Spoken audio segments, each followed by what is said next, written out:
Just a bit of casual wheel spin at 3,000 RPM.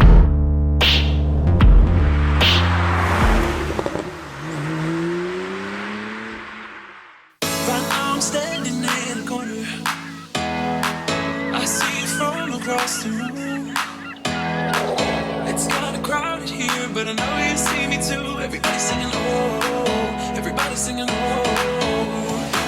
I don't know what it is about you. It must be in the way you move. Just say you want me to.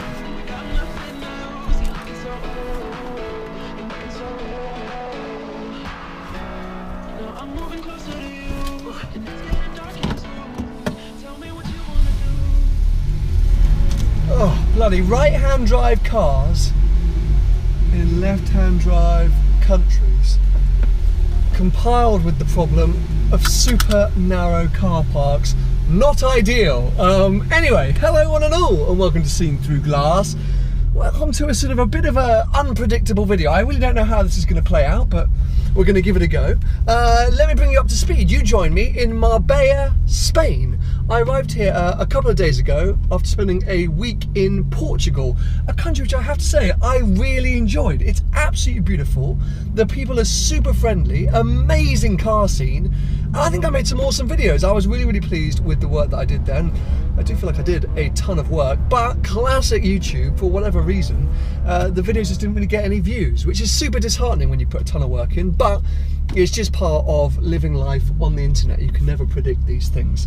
So anyway, drove down here. It was about a 6.5 hour drive, but we arrived in an absolute, well, I'm going to say it and beep out the rude word, storm. It felt like it was the end of the world. You know, I was expecting the sunny, clear sky Marbella that John Olsen always portrays in his vlogs, but instead it reminded me more of Southampton in the UK. So all of that considered, I thought, you know what, I'm going to take a couple of days off to recharge the batteries, analyse the YouTube algorithm, and kick things off again in Ibiza in a couple of days. But having said that, whilst I was resting and relaxing and staring at YouTube stats, I got a message from Paul, who runs the local Abarth club, so Abarth Marbella club, Abarth Club Marbella, and he said he knew of a very rare 360 Challenge Stradale hidden away in a sort of secretive car storage dealership in the Marbella Hills, and he kind of thought that I would want to check it out. So I was like, yeah, I do want to check it out. Any invitation to go and see a Challenge Stradale, I'm going to accept it. So I jumped into the car and we cruised through these absolutely flooded streets to this very secretive kind of bizarre car storage location, and I found this Challenge Stradale. Now, long-term viewers will know that the Stradale is my dream car, but I have no real plans to purchase one anytime soon. But I keep an eye on the market very often, and there's a particular spec that I kind of dream of. It's a red car, no stripe, with a tan leather interior to match my 360 Modena. So I walk into this place and there is a red car, no stripe, with a tan interior, but a tan Alcantara interior. Excuse me one second, I'm just gonna beep a horn because there's a huge coach in front of me that maybe is stuck. Oh, it's all getting a bit hectic. Spanish drivers, you're a little bit unpredictable at best, I'm gonna say. Anyway, let me keep telling my story whilst this traffic tries to figure itself out. So yes, tan and Alcantara tan interior, which was quirky. I didn't know that sort of spec existed. I got extremely excited, getting really carried away when I suddenly noticed that it had 92,000 kilometers on the clock.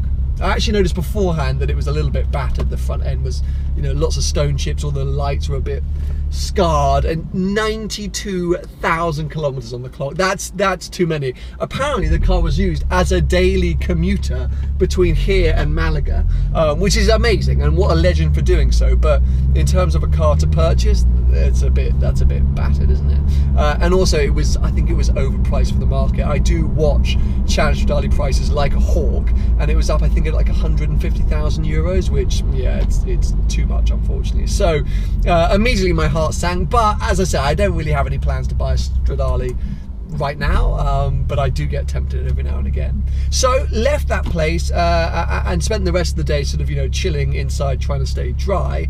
And today, again, I was trying to just rest and recuperate and recharge the batteries and let YouTube figure itself out, when I got another message from a local car photographer this time, car photographer, car spotter, saying that he thinks he can get one of the local owners to bring a pretty special car out to meet me for a coffee. Now, he hasn't told me what the car is. He just keeps saying, you will love it, you will be excited.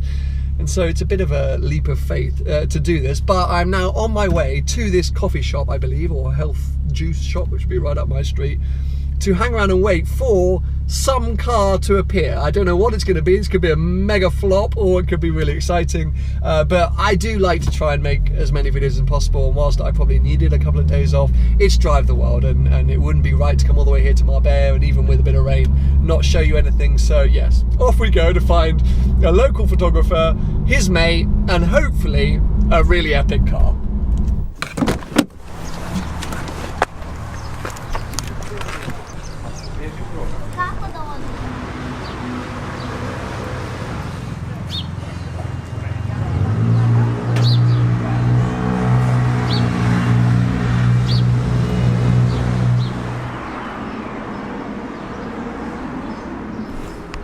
It's embarrassing how excited I get by sort of like healthy eatery places, and Marbella is king of like smoothies, acai bowls, weird matchables. I love all this stuff. But anyway, I now have a prime position. You might be able to see.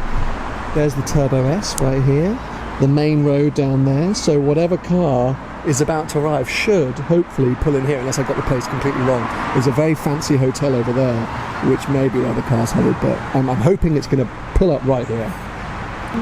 I hear something. I hear something. No. Okay, that's got to be it, right? Oh my freaking lord. I mean, this was worth it.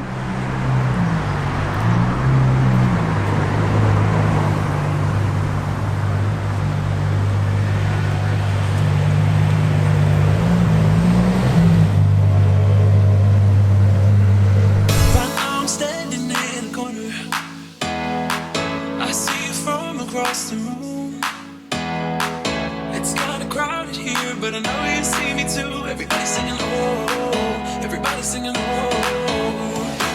I don't know what it is about you, it must be in the way you move.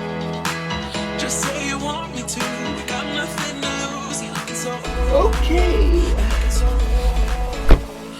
Right, things have taken a huge turn. Welcome Kian to the channel, local photographer who's arranged for the owner to bring this LaFerrari down for me to get some shots of it in the car park. Well, that's what we thought was happening, didn't we? And now this is happening. Ladies and gentlemen, I am freaking out. You may have seen earlier when I was in New Zealand and I got the chance to drive a 918 Spider, I set myself the goal of driving the 3 hypercars, the P1, the LaFerrari and the 918. I'm about to tick another one off the list. I honestly, all I've got is this one GoPro. I've thrown my camera into Kian's hands because I didn't think this was happening, so I'm so prepared. I don't even know where to put the key. Okay, this is, dude. I mean, I didn't expect this. No, I mean, okay, so you take a great photo, but the owner must love your photos to trust you enough to trust me enough. And yeah, I did not see that coming. Okay, let's take it easy and just do an initial startup of a LaFerrari.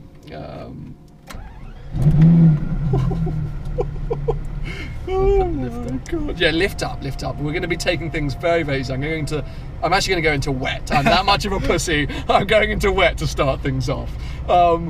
I've only sat in a LaFerrari a couple of times, and I've just forgotten how insane it is in here. Binnacle there, reverse. I don't think. Oh, I'm going to turn the music off. There we go. I guess back. I'm really freaking out. This is just outrageous. It's very hard to put this into words. At these speeds, it's very easy to drive, I'll be honest. It is a wacky thing with these kind of modern day hypercars, is how usable they can be. So even though we are super low and everything is carbon fibre and pretty aggressive, I'm going to edge forward a bit more. It's not, the steering is light, the pedals aren't terrifying. I mean, I'm just happy I'm in this. I didn't expect this. Nor did I. I'm concentrating so hard. Trying to take in this experience and make a video, not the easiest thing to do. So, yes, forgive me, boys and girls, if I scream a lot and don't talk that much, but I'm driving a LaFerrari. we could just never come back. Yeah, let's not. Let's just. How will they know? Yeah, we need the lift on now for this bit. Dude, we're in a LaFerrari and I'm driving. Where should we go? I don't even know Marbella well enough. Go to Puerto Banús and back. So, okay, you're going to have to tell me how. Direct. Give me directions. We'll just go straight there. Do we need the lift for that? I don't actually. I think let's just keep the lift up for as long as we can, because the last thing I want to do is return it with no front splitter. So yes, okay, I'm going to try and communicate something whilst we're at a traffic light. So much carbon fibre. I hadn't even noticed that we're in these lovely tan leather seats. The steering wheel, a little bit more square than I think you'd find in a 45A or an 812. Here we go, we're now out of the parking lot. And yes, like this, in wet and in auto, it's kind of easy. It's a bit like a GTC4 Lusso, just a lot lower. So now that I feel a bit safer, I'll go into sport and come out of auto, because this is a LaFerrari. It's just, I want to hear something. Oh, even now it's just it's too nerve-wracking. I don't really want to accelerate. We'll come down one more gear. I mean, we're in third gear, doing 50 kilometers an hour, and nothing's happening yet. Nothing's happening.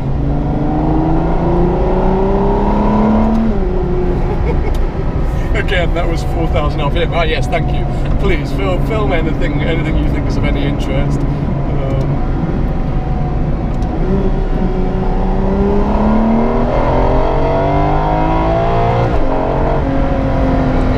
It's super smooth. It's super smooth. Again, I mean, I'm in sport. I'm not in race, and that was about 20% throttle, but it's not ragged. Considering that I drove an Eᴘ in Japan that was pretty brutal, even on the motorway. This is super chilled. I could happily do like a long distance cruise in here. Wow. Oh my god, my heart is racing so fast. I'm still just confused. Yeah. So am I. Oh my god. It's just.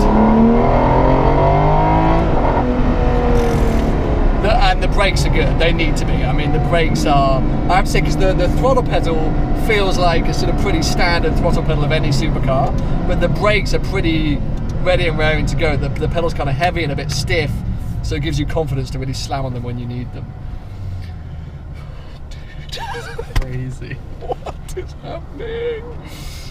And the wing mirrors, I have to say, I love the wing mirrors. Kind of high up and get a good old view. This has just made my year. Considering I drove a 918 on an empty, abandoned road, I'm actually enjoying driving a LaFerrari at 50 kilometers an hour, slightly more.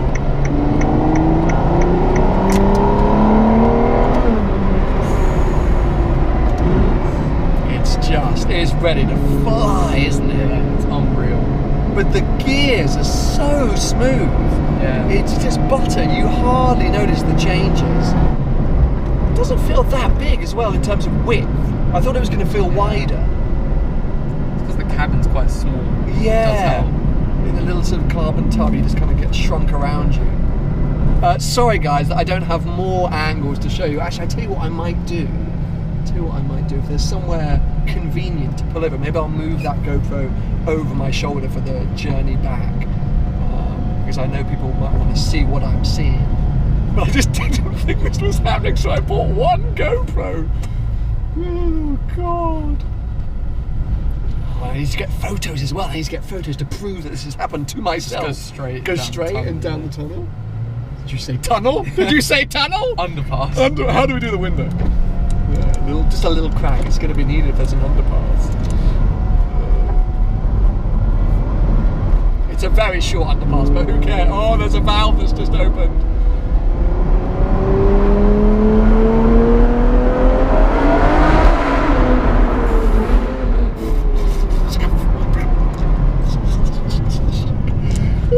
Sick.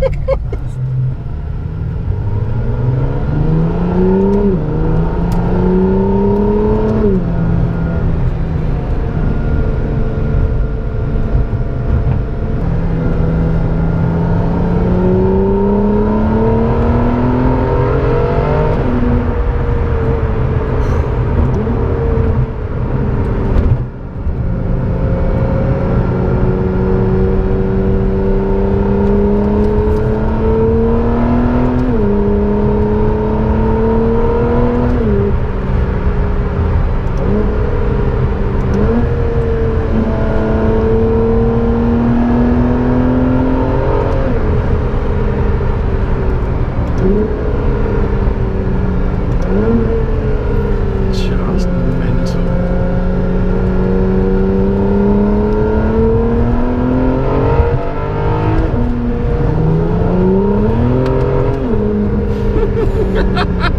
Just a bit of casual wheel spin at 3,000 RPM. Oh my god.